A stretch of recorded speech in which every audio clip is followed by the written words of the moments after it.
ও আমার বোন, ও আমার বেটি শোনো, খবরদার যৌবন পেয়েছো, যৌবনের মূল্যায়ন করো। তো যৌবনের মূল্যায়ন করলে তুমি আরশের নিচে ছায়া পাবে, নচেত তুমি আরশের নিচে ছায়া পাবে না। কিন্তু আজকে দুঃখ লাগে, কতদিন বুঝাবো, কত আলেম বুঝাই যৌবন সম্পর্কে। আমরা যৌবন পাই, কাজে লাগাই ভালোর দিকে নয়, খারাপের দিকে যৌবন কাজে লাগায়। রাত 12টার পরে যখন সকলে ঘুমায় রায়, যুবক যুবতী তখন ফোনে কথা কয়, যুবক যুবতী তখন প্রেমের আলাপ কয়। রাত 12টার পরে যখন সকলে ঘুমায় রায়, যুবক যুবতী তখন ফোনে কথা কয়। একটা ছেলে একটা মুলি সাহেবকে বলছে, মুলি সাহেব একটা কথা কব, লজ্জা লাগছে। কি কবি রে ভাই? বাড়িতে আমাকে বাপ মা উঠেছে সাহারি খেতে, তো কত জাক মারছি, কত কি করছি, ঘুমিয়ে গেছে। কিন্তু আমার একটা প্রেমিকা আছে মুলি সাহেব জানেন, ও আমাকে ফোনে 2টার সময় উঠাবেই। তো ওই হার প্রেমিকাটা ভালো না খারাপ? তোর কপালে ঝাঁটা, তোর বিয়ের আগে প্রেমিকা হয়ে গেল মানে তোর প্রেমিকা তোকে সাহারি খেতে উঠাই, তো গালাত তো তুই ভুল ওখানে বলেছিস। ও বলছে আমার প্রেমিকা যদি হাকে ফোন করে উঠাই। আজীব ব্যাপার। ওই এমন জায়গাতে আছে মুলি সাহেব, আমি রেলের সামনে আছে, ট্রেন চলছে, তো হারওয়াস বিজা আছে, বাঁচতে বাজবি তো ফুটে যাবে। হ্যাঁ, সেই রকম জি না, যুবক যুবতী আজকে মোবাইলের পাগলা হয়ে গেছে। ও বলছে আমাকে সাহারির সময় ওঠায়। অনেক যুবক যুবতী মোবাইলে, আরে অনেক ছেলেকে দেখছি রাত জাগছে, তো মোবাইল নিয়ে রাত জাগছে, এরকম আছে না নাই? রাত থেকে 12টা 1টা পর ফেসবুক চালাই, মেসেঞ্জারে প্রেমিক প্রেমিকার সঙ্গে গল্প হয়, কথা হয়। রাত 12টার সময় লাইলাতুল কদরে তোমাদের এই পাইতারা, আর তুমি বলছো সে আরশের ছায়াটা তুমি নিবে না। না, মোবাইলে সে বরবাদ করে দিয়েছে, বরবাদ করেছে যুবক এবং যুবতীদেরকে। আপনাদের কাটিহারের ছেলে মেয়েগুলো ভালো, কিন্তু মুর্শিদাবাদের প্রত্যেকটা ইয়ং জেনারেশন যারা পড়াশোনা করছে, প্রত্যেকের হাতে মোবাইলকে দিয়ে দেওয়া হয়েছে। আমাদের পশ্চিম বাংলা সরকার, মমতা ব্যানার্জি মাধ্যমিক পাশ হলে প্রত্যেককে মোবাইল পাবে, ছেলেও পাবে, মেয়েও পাবে। মোবাইল নাও আর পার্কে যাও আর প্রেম লীলাতে ব্যস্ত থাকো। আপনাকে মোবাইল দেয় নাই? মাধ্যমিক যেমনি পাস করবে 10,000 10,500 টাকা মোবাইল একটা খাচ খাচ সবাই পাবে, ছেলে মেয়ে। আচ্ছা, লাভ হলো না ক্ষতি হলো? বড় ধরনের ক্ষতি।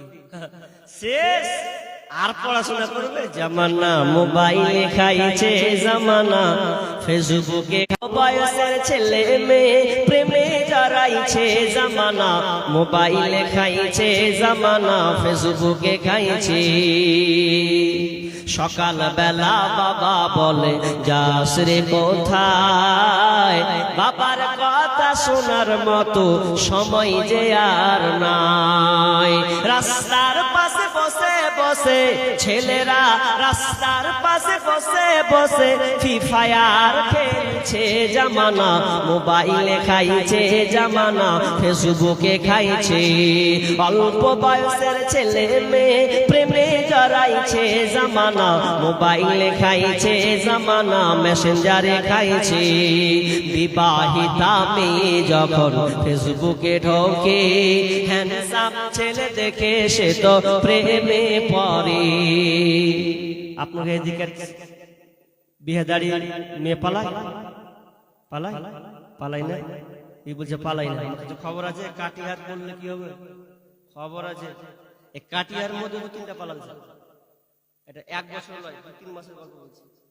কি ভাবছেন আপনি? না বলবি খবর আছে জি, 3 ছেলের মাও পালিয়েছে। দেখেন কা খোঁজ লেগে। বিবাহিতা মেয়ে যখন ফেসবুকে ঢোকে, হ্যান্ডসাম ছেলে দেখে সে তো প্রেমে পড়ে। ওরে স্বামী সন্তান সব ছাড়িয়া, ওরে স্বামী সন্তান সব ছাড়িয়া নতুন প্রেমিককে চাইছে, জামানা মোবাইলে খাইছে, জামানা ফেসবুকে খাইছে। অল্প বয়সের ছেলে মেয়ে প্রেমে জড়াইছে, জামানা মোবাইলে খাইছে, জামানা মেসেঞ্জারে খাইছে। রাতের বেলা একা একা ঘুম যে আসে না, মেসেঞ্জারে না পাইলে বন্ধু ভালো লাগে না। তাই তো এখন মা বাবারা, ওরে বর্তমানের মা বাবারা ভীষণ টেনশনে পড়েছে জামানা, মোবাইলে খাইছে জামানা, ফেসবুকে খাইছে, অল্প বয়সের ছেলে মেয়ে প্রেমে জড়াইছে জামানা, মোবাইলে খাইছে জামানা, ফেসবুকে খাইছে। মোবাইলে শেষ, বাপ মাকে ফাঁকি দিয়ে দিয়েছেন, ছেলে পালিয়েছে কোথায় কাটিহার স্টেশন, পালিয়েছে কোথায় শামসি স্টেশন, ছেলে মেয়ে বসে আছে যেন চিনতে না পারে। মেয়েরা বোরখা এখন পড়েছে, বোরখা এখন পর্দা নয়, বোরখা হয়েছে এখন ফ্যাশন, বোরখা এখন পর্দা নয় ফ্যাশনে পরিণত হয়েছে। আমার চোখে যত দেখা, আমি যত স্টেশন নামি না কেন, নামার সময় আমার চোখে একটা নজর গেছে, বোরখা পরে পরে পরে পরে স্টেশনে বসে আছে, জোড়া জোড়া জোড়া করে বসে আছে। কেউগুলো বসে আছে গো, কেউগুলো আপনাদের মেয়ে, আপনার বেটি, আপনার বোন বসে আছে, বোরখা লাগিয়ে দিয়েছে। না না, ওই বোরখা পরে কোনো লাভ হবে না। আমি গত 3 বছর আগে একটা উদাহরণ দিয়েছিলাম, 3 বছর আগে উদাহরণটা এটা দিয়েছিলাম, ওই বোরখা পরে কোনো লাভ হবে না। যেমন তসলিমা নাসরিন বোরখা পরে বাংলাদেশ ছেড়ে ভারতে ঢুকেছে। বর্তমানের বোরখা আর বোরখা পরা বরাবর একই, কোনো পার্থক্য নেই, কোনো পার্থক্য নেই। কেন? তসলিমা নাসরিনকে যখন বাংলাদেশের লোক খেপে গেল, মাইরে ফেলবো, ই বলছে জানে বাঁচিয়ে পালাবো, ভারত বাংলাদেশ বর্ডার ক্রস করে ভারতের কলকাতার মাটিতে ঢুকবো, কিভাবে কি করে পালাবো, ওখানে যেখানে পড়বো ওখানে তো জুতার বাড়ি খাবো। তখন হাত কাটলো কি, কালো বোরখা পরলে, কালো বোরখা পরেও বাংলাদেশ ছেড়ে ইন্ডিয়া ঢুকেছে। ওই বোরখা পরার আপনার বেটির বোরখা পরা কোনো পার্থক্য নাই, এক বরাবর। ও জুতা মানে মেয়ের খাওয়া থেকে বাঁচার জন্য, আর আপনার মেয়ে বোরখা পরে প্রেমিক প্রেমিকার কাছে যাবে যেন বাপ মার কাছে ধরা না খায়, এই জন্য কোনো পার্থক্য না। না, সবই একদিন বহি প্রকাশ হবে, ইয়ং বয়সে মাথা বুড়ি ছাড়ে দাও।